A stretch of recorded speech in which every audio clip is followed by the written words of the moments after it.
பூதப்பாண்டி அருகே உள்ள மண்ணடி மலையடிவார குடியிருப்பு பகுதியில் செவ்வாய்க்கிழமை மாலை ஒரு ஆட்டை மலைப்பாம்பு ஒன்று சுற்றி வளைத்து கொண்டு விழுங்குவதாக அப்பகுதியினர் அழகியபாண்டிபுரம் வனத்துறையினருக்கு தகவல் கொடுத்தனர்.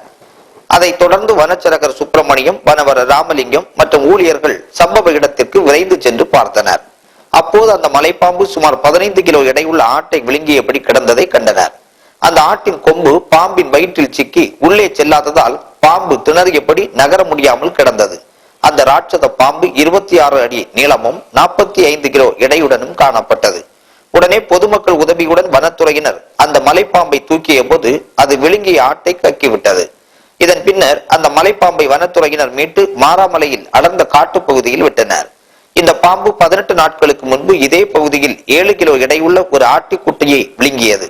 அப்பொழுது மக்கள் கூச்சலிட்ட போது அந்த பாம்பு அருகில் உள்ள பழையாற்றில் குதித்து தப்பிவிட்டது. தற்போது அந்த பாம்பு பெரிய ஆட்டை விழுங்க முயன்ற போது அது நகர முடியாமல் சிக்கி மாட்டிக்கொண்டது குறிப்பிடத்தக்கது.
ஓடணும்